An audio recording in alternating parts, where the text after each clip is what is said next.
அல்லாஹுடைய கிருபையினால் 8 நோன்புகளை நிறைவு செய்து 9வது தராவினை தொழுது முடித்த நிலையிலே இந்த மஜ்லிஸிலே ஒன்று சேர்ந்திருக்கின்றோம். எல்லாம் அல்லாஹ் ஜல்ல ஷானஹு தஆலா இந்த மஜ்லிஸை கபூல் செய்து கொள்வானாக. நாளை மறுமையிலே அல்லாஹ் இதே போன்று நம் அனைவரையும் சோனத்திலே ஒன்று சேர்ப்பானாக என்ற நல்ல துஆவோடு இன்றைய தினத்திலே இன்று ஓதப்பட்ட தராவீஹ் தொழுகையில் ஓதப்பட்ட ஒரு ஆயத்தினுடைய வசனத்தின் விரிவுரையை நாம் பார்ப்போம். அல்லாஹ் அழகான சொல்லி காட்டுகிறான், இல்லல்லதீன ஸபரு வ அமிலுஸ் ஸாலிஹாத் உலாயிக லஹும் மக்ஃபிரத்துன் வ அஜ்ருன் கரீம்.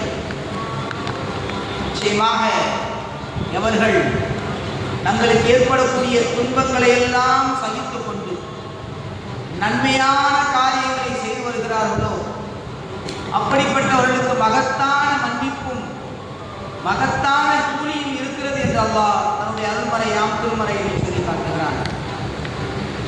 ரசூலுல்லாஹி ஸல்லல்லாஹு அலைஹி வஸல்லம் அவர்கள் ஆச்சரியப்படுகிறார்கள். அது ஷுஹைப் ரலியல்லாஹு தஆலா அறிவிக்கக்கூடிய ஒரு ஹதீஸ். ஸல்லல்லாஹு அலைஹி வஸல்லம் அவர்கள் சொல்றாங்க, ஒரு மூமினுடைய நிலையை பார்க்கிறேன், எனக்கு ஆச்சரியமாக இருக்கிறது. என்ன நிலை? அவனுக்கு ஒரு துன்பம் ஏற்படுகிறது, பொறுமையோடு இருக்கிறான், அல்லாஹ்வை புகழ்கிறான். அதற்காக அவன் எந்த விதத்திலும் என்ன செய்வதில்லை, தனக்கு ஏற்பட்ட தனக்கு நேர்ந்த சோதனைக்கு எந்த விதத்திலும் என்ன செய்வதில்லை, அப்படியே மனமுடைஞ்சு போயிருது.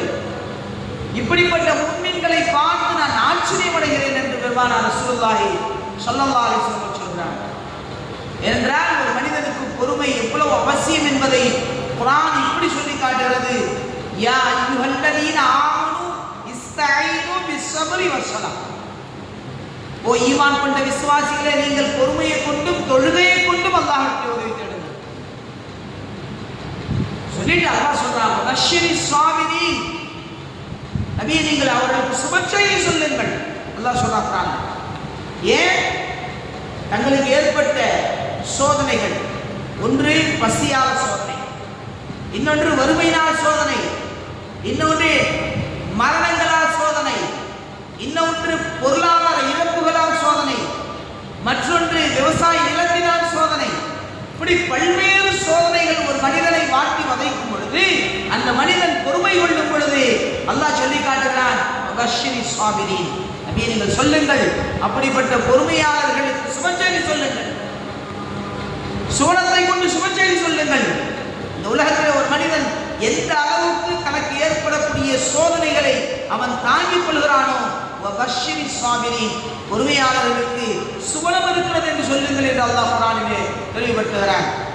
ஒரு சஹாபி அதாயிபு அபீ ரபாஹ் ரலியல்லாஹு தஆலா அன்ஹு அறிவிக்கிறாங்க, ஹஜ்ரத் இப்னு அப்பாஸ் ரலியல்லாஹு தஆலா அவரிடம் அவர்கள் சொர்க்கவாசிகளிடம் ஒரு பெண்மணியை உங்களுக்கு நான் காட்டட்டுமா அப்படின்னு கேட்கிறாங்க. யாரே? இப்னு அப்பாஸ் ரலியல்லாஹு தஆலா.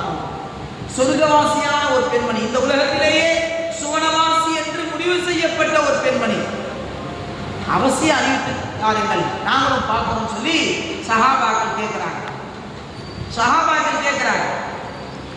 அப்பொழுது ஒரு பெண்மணி ரசூலுல்லாஹி ஸல்லல்லாஹு அலைஹி வஸல்லம் கிட்ட வராங்க. வந்து சொல்றாங்க, யா ரசூலல்லாஹ், எனக்கு காக்கா வலிப்பு நோய் இருக்கு. யா ரசூலல்லாஹ், எனக்கு காக்கா வலிப்பு நோய் இருக்கு, அதனால நீங்க என்ன செய்ய, அல்லாஹ்வுக்கு துஆ செய்யுங்க. அந்த பெண்மணி கேட்கிறாங்க, யா ரசூலல்லாஹ், அல்லாஹ்வுக்கு எனக்காக துஆ செய்யுங்க. ரசூலுல்லாஹி ஸல்லல்லாஹு அலைஹி வஸல்லம் சொன்னாங்க, நான் துஆ செய்வேன், அல்லாஹ் ஏற்றுக்கொள்வான், எந்த மாற்று கருத்தும் இல்லை. ஆனால் உனக்கு சுவனம் கிடைக்குமா என்றால் நான் கேரண்டி இல்லை என்று சொல்லுகிறார். அந்த பெண்மணி சொன்னார், யா ரசூலுல்லாஹ், என்ன இப்படி சொல்றீங்க? ஆமா, உனக்கு ஏற்பட்டிருக்கக்கூடிய இந்த காக்கா வலிப்பு நோய்க்காக நீ பொறுத்து கொண்டால் உனக்கு சொர்க்கம் நிச்சயம். உனக்கு ஆரோக்கியம் வேண்டி நான் துஆ செய்வேன், எனக்கு அதுல எந்த பிரச்சனையும் இல்லை, அல்லாஹ் என்ன செய்வான், துஆவை ஏற்றுக்கொள்வான். ஆனால் உங்களுக்கு சுவனம் கிடைக்குமா என்று சொன்னால் கேள்விக்குறி என்று பெருமானார் ரசூலுல்லாஹி ஸல்லல்லாஹு அலைஹி வஸல்லம் சொன்ன உடனே அந்த பெண்மணி சொன்னாங்க, யா ரசூலல்லாஹ், எனக்கு சொர்க்கம் வேண்டும். எனவே நான் இந்த காக்காவளிப்பு நோயை நான் பொறுத்துக் கொள்கிறேன், யா ரசூலல்லாஹ், பொறுத்துக் கொள்கிறேன்.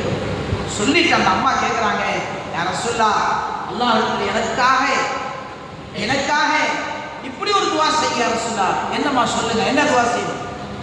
ஸல்லல்லாஹு அலைஹி வஸல்லம் கேட்கிறாங்க, என்ன செய்யணும் சொல்லுங்க. ரசூலல்லாஹ், எனக்கு காக்காவளிப்பு நோய் ஏற்படும் பொழுது என்னுடைய ஆணை விலகிவிடுகிறது. அவளும் ஒரு பெண் தானே, அவருக்கும் அச்சம் மனம் ஞானம் எல்லாம் இருக்கும் அல்லவா? ஒரு பெண் என்றாலும் எல்லா அம்சங்களும் இருக்க வேண்டியது தானே. ஸல்லல்லாஹு அலைஹி வஸல்லம் கேட்கிறான், ரசூலல்லாஹ், எனக்கு காக்காவளிப்பு நோய் ஏற்படும் பொழுது என்னுடைய ஆணைகள் எல்லாம் கலைந்து விடுகிறது, விலகி விடுகிறது என்னை விட்டு.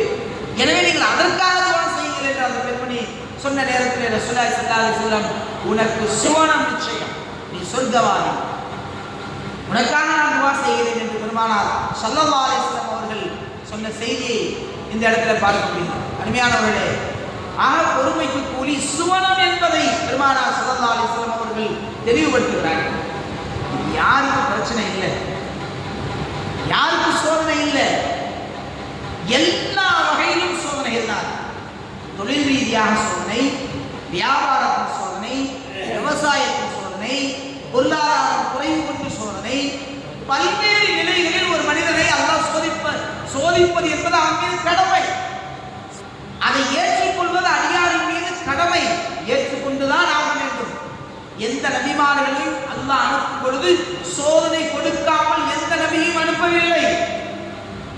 எல்லா நபிமார்களும் சோதிக்கப்பட்டார்கள். எல்லா நபிமார்களும் சோதிக்கப்பட்ட நேரத்தில் பொறுமையோடு இருந்தார்கள். அல்லாஹ் அதற்குண்டான கூலியை கொடுத்தார், விட்டுவிடவில்லை. அல்லாஹ் அதற்குண்டான அதாவது நற்கூலிகளை இந்த உலகத்திலேயே காட்டினான். அருமையான அல்லாஹ் நல்லடியார்களே, எனவே அடிக்கடி மரணங்களை கொண்டு அல்லாஹ் சோதிப்பான், மௌத்தை கொண்டு அல்லாஹ் சோதிப்பான். ஸல்லல்லாஹு அலைஹி வஸல்லம் சொல்றாங்க, ஹதீஸ்ல எப்படி சொல்றாங்க, ஒரு குழந்தை இறந்து விட்டால் அந்த குழந்தையை பெற்றெடுத்த பெற்றோரின் நிலை என்ன என்று அல்லாஹ் மாணவர்களிடத்தில் கேட்பானா. அல்லாஹ் ஒரு குழந்தை பெறாங்க, பிறந்த உடனே அந்த குழந்தை இறந்து போயிடுச்சுன்னு சொன்னா அந்த குழந்தையை பெற்றெடுத்த பெற்றோர்களின் நிலை என்ன, அடியான் அந்த குழந்தையினுடைய ரூஹை கைப்பற்றி விட்டீர்களா என்று வானவர்களிடத்தில் கேட்டுவிட்டு அவர்கள் பெற்றோர்கள் என்ன சொல்லுகிறார்கள் அப்படின்னு சொல்லி மலக்குமாரிடத்தை அல்லாஹ் கேட்பான். அல்லாஹ்வுக்கு எல்லாம் தெரியும், அனைத்தையும் அறிந்தவன் தான் அல்லாஹ். இருந்தாலும் அல்லாஹ் கேட்பான். அப்பொழுது வானவர் சொல்வார்கள், யா அல்லாஹ், குழந்தையை பெற்றெடுத்த பெற்றோர்கள் இப்படி சொன்னார்கள், இன்னா லில்லாஹி வ இன்னா இலைஹி ராஜிஊன் என்று சொன்னார்கள். யா அல்லாஹ், அந்த குழந்தை இறந்ததற்காக அவர்கள் என்ன செய்யல, எந்த கை சேர்ப்பும் படவில்லை, ரப்பிடத்திலிருந்து வந்ததை ரப்பு எடுத்துக்கொண்டான் என்று சொன்னார்கள் என்று சொன்னவுடனே அல்லாஹ் சொல்வானா, என்னுடைய அடியான் இப்படியா சொன்னான்? மலக்குமாரிட்ட அல்லாஹ் கேட்கிறான், என்னுடைய அடியான் இப்படியா சொன்னான்? உடனே அல்லாஹ் சொல்வானா, அல்லாஹ்வை புகழ்ந்ததின் காரணமாக அல்லாஹ் சொன்னானா, அப்படி என்றால் அந்த பெற்றோர்களுக்கு ஒரு மாளிகை கட்டுங்கள் என்று அல்லாஹ் சொல்வானா. என்னுடைய குழந்தை, பிறந்த குழந்தை பாலகன் இறந்து விட்டார், அந்த பாலகன் இறந்ததின் காரணமாக ஒரு பெற்றோருடைய நிலை குறித்து அல்லாஹ் சொல்வானாம். அப்படி என்றால் என்னை புகழ்ந்தானா அடியான், புகழ்ந்தானே அல்லாஹ், அப்படி என்றால் என்ன செய்யுங்கள், அவனுக்கு ஒரு மாளிகை கட்டுங்கள், இந்த குழந்தைக்காக ஒரு மாளிகை எழுப்புங்கள். நாளை மௌத்துக்கு பிறகு அவன் எந்த விதமான கேள்விகளுக்கும் இன்றி அந்த குழந்தையை பெற்றெடுத்த பெற்றோர்கள் அந்த மாளிகையில் குடியேறட்டும் என்று அல்லாஹ் சொல்வான் என ரசூலுல்லாஹி ஸல்லல்லாஹு அலைஹி வஸல்லம் அவர்கள் சொல்லி காட்டுகிறார்கள். இந்த சிறப்பு எதற்காக? இந்த உலகத்திலே ஏற்படக்கூடிய சோதனைகளை தாங்கிக் கொண்டு பொறுமையோடு இருந்த பொறுமையாளர்களுக்கு அல்லாஹ் கொடுக்கக்கூடிய கூலி. சகோதரர்களே, பொறுமையாளர்களுக்கு அல்லாஹ் கொடுக்கக்கூடிய கூலி, இதை நாமும் பெற்றுக்கொள்ள வேண்டாமா? நாமும் அடைந்து கொள்ள வேண்டாமா? இப்ப நமக்கு ஏதாவது பிரச்சனைகள், ஒரு சோதனைகள் ஏற்பட்டால் மனம் சடைவடைந்து விடக்கூடாது என்பதைத்தான் இங்கே இஸ்லாம் நமக்கு வலியுறுத்துகிறது. எந்த விதத்திலும் சரிதான், சோதனை என்பது அல்லாஹ்வால் ஏற்படக்கூடியது, அல்லாஹ் ஏற்படுத்தப்படக்கூடியது. தாங்கிக் கொள்ளக்கூடிய மன சக்தியை, மன பக்குவத்தை ஒரு அடியான் ஏற்றுக்கொள்ள வேண்டும் என்பதுதான் இஸ்லாம் நமக்கு சொல்லித்தரக்கூடிய பாடமாக இருக்கிறது அருமையானவர்களே. எனவே நாம் நம்முடைய வாழ்க்கையில் பல்வேறு பிரச்சனைகள் சோதனைகள் வரத்தான் செய்யும். அல்லாஹ் கொடுப்பான். எதற்காக தெரியுமா? ஒரு அடியானை பரிசுத்தப்படுத்துவதற்காக, சுவனத்தை கொண்டு அவனை பரிசுத்தப்படுத்துவதற்காக அல்லாஹ் கொடுப்பான். எனவே எத்தகைய சோதனைகள் வந்தாலும் அதை தாங்கிக் கொள்வோம், அல்லாஹ்விடத்திலே பொறுப்பு சாட்டுவோம். இன்ஷா அல்லாஹ் அதற்குண்டான கூலி சுவனம் என்பதை நாம் மறந்துவிடக்கூடாது. எல்லாம் அல்லாஹ் ஜல்ல ஷானஹு தஆலா உயர்வான சுவனத்திற்கு சொந்தக்காரர்களாக நம் அனைவரையும் ஆக்கி அருள் புரிவானாக. வஆஹிரு தஅவானா அனில் ஹம்துலில்லாஹி ரப்பில் ஆலமீன். ஆமீன். பிஸ்மில்லாஹ்.